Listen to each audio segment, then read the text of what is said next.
Olá pessoal, tudo bem? Deixa eu fazer uma pergunta para você. Como é que está o seu coração? Você está cuidando bem desse amigão aqui? Pois bem, no dia 29 de setembro é o Dia Mundial do Coração.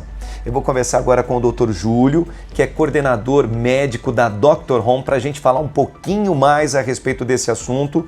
Doutor, tudo bem? Tudo bem, Paulista? Seja bem-vindo aqui no nosso quadro Dica de Saúde. Obrigado, um prazer.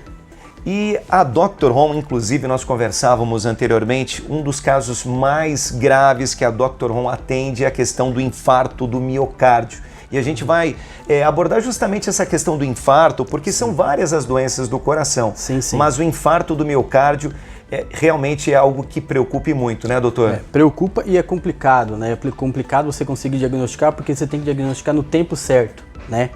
E se você bobear um pouquinho, passa da janela, que a gente fala, passa do tempo e pode complicar. Doutor, explica pra gente então, como é que acontece o infarto do miocárdio? O infarto é quando ocorre uma obstrução das coronárias, né? A gente tem a coronária direita e a coronária esquerda, né? Quando ocorre uma obstrução dessas coronárias. Quando ocorre a obstrução, o tecido, o miocárdio, que a gente fala que é o tecido cardíaco, né? Ele morre, né? A musculatura cardíaca, ela morre. Aí que vai dar aquela dor, né? E quando ele morre, ele necrosa aquela parte e você tem dificuldade, você pode ter uma lesão para o resto da vida, né? E isso complica. Quais são os sintomas desse infarto? O infarto ele pode começar só com uma dor no peito, uma dor muitas vezes na boca, do que a gente fala, na boca do estômago, né? Aquela queimação. Aquela queimação, aquele mal-estar que vai subindo, muitas vezes vai para o pescoço e para o queixo, né? E para o braço esquerdo, né? E é uma dor contínua, uma dor tipo também aperto, né? Que ela não tem alívio e também ela não piora com o respirar nem os movimentos, né? É uma dor que ela começa e a tendência é ela intensificar, né? E ela vai apertando, parece que vai te sufocando, muitas vezes começa a transpirar bastante, né? E geralmente acontece muito infarto, geralmente na parte da manhã. Na parte da manhã existe algumas... Pelo clima. Temperatura fria faz vasoconstricção, o vaso do coração ele comprime e se tiver uma obstrução ele diminui a passagem de sangue ali. Então é o que ocorre mais os infartos, geralmente é pela manhã. Eu também me lembro da questão dos jovens. Hoje, se você fizer uma média, enfim, pelos noticiários, muitos jovens estão infartando. Por que está acontecendo isso, doutor? Principal, sedentarismo, né? Alimentação. Hoje em dia, antigamente a gente não comia tanta besteira, tanto condimento, tanta, gordura, né? Então cada vez mais o jovem está infartando por isso. Tabagismo, os principais fatores que você leva uma pessoa a infartar, tabagismo, né? E a falta de atividade física é o principal também, né? Quer dizer, a gente sempre ouvia as pessoas com mais idade, Exatamente. A questão do infarto, e agora é muito comum se ver pessoas com 29, 30 anos infartando. E tem um adendo aí, o infarto de um jovem é 10 vezes pior do que um idoso. Ah, é? Por quê? Geralmente no idoso, a gente com o coração já passar do tempo, ele já tem uns vasos, umas veias que a gente fala, né? Colateral, então ele tem lá no fundo, ele consegue ter uma irrigação, ele tem várias irrigações que chegam lá no fundo, né? Do jovem eu não tenho esse tempo, é as artérias principais que vão irrigar ali e quando obstrui, geralmente é fatal. Eu percebi também, doutor, que a importância do diagnóstico precoce, Exatamente. Não deixar passar muito tempo. Às vezes a pessoa tem uma queimação no estômago, deve ser uma azia, ou de repente o braço está amortecendo, não, talvez eu peguei algum objeto pesado, não relaciona com infarto. Exatamente. Esse tempo-resposta é interessante, doutor, não é mesmo? Sim, muito importante porque lesão cardíaca, a lesão do músculo cardíaco, quanto mais tempo passa, maior a tua lesão, maior tecido morre, maior musculatura morre. Se ele morrer, lá na frente você pode prejudicar a função cardíaca, que é a capacidade de você ter bombeamento do sangue, né? Se ele perde essa musculatura, você vai perder aquela capacidade de você jogar o sangue para frente, para a circulação. E isso é muito ruim, né? Que a longo prazo isso pode te dar outros efeitos colaterais, outras doenças, outras patologias.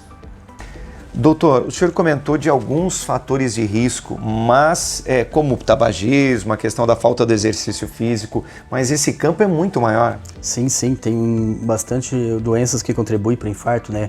Diabetes é principal, a hipertensão, alimentação, como a ingesta de sal em grande quantidade, né? Gordura também contribui, o estresse, né?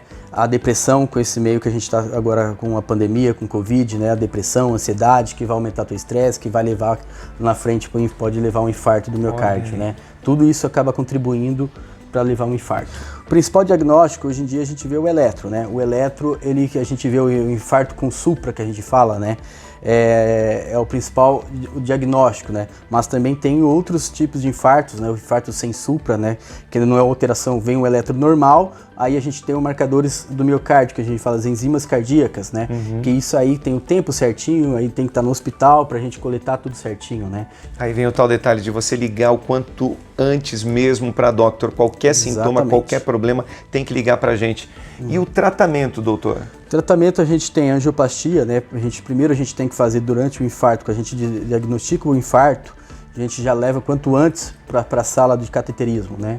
O cateterismo, o que seria? A gente filma o coração, as artérias do coração, né? A gente faz aquela filmagem para ver como que tá, se tem uma lesão dos vasos cardíacos, né? Tendo onde assim, comprovando o infarto, aí a gente faz angioplastia. O que seria angioplastia? Como se colocasse uma molinha, né? O popular uma molinha, o stent, né? Que a gente coloca, ela abre a artéria para o sangue voltar a fluir normalmente, né? E o mais grave, né? Que seria a revascularização do miocárdio, né? Seria a cirurgia cardíaca, que a gente consiste em tirar uma veia da perna, a veia safena, que faria ponte, né?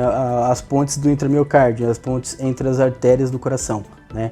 Que aí vai fazer essa ligação do sangue, a nutrição do miocárdio lá embaixo, vamos dizer assim, para irrigar aquela parte que não está recebendo mais sangue. Para a gente finalizar, vamos falar da prevenção. O senhor, claro, já lapidou alguns pontos, a questão da alimentação, exercício físico, enfim, mas eu acredito que a gente possa avançar um pouco mais, não é mesmo, doutor? Sim, a prevenção é muito importante, né? Além, igual eu falo, atividade física, uma alimentação saudável, né? Você tem que fazer coisas prazerosas que te deixam bem, que isso te abaixa muitas vezes o teu estresse, né? Sempre lembrar que você tem que fazer seus exames periódicos, pelo menos uma vez por ano, né? Exames de sangue, um teste ergométrico, que consiste naquela esteira para ver se não tem alguma alteração no eletro, ou se não tem dor no peito, né? Quando faz essa atividade física, né? Principalmente esse pessoal que fica jogando bola uma vez por semana, né? É bom sempre se atentar a isso, né? Correu um pouquinho, começou com dor, aí procura o teu cardiologista, fazer um teste de esforço, um ecocardio, né? Esses exames mais específicos para a gente conseguir diagnosticar uma alteração ali no coração, para a gente conseguir tratar a tempo. Tá bom, doutor. Obrigado pelos esclarecimentos, viu? Imagina que é isso. Estamos à disposição. E lembre-se, qualquer situação de saúde, entre em contato com a gente o mais rápido possível. Tome cuidado com a saúde do seu coração.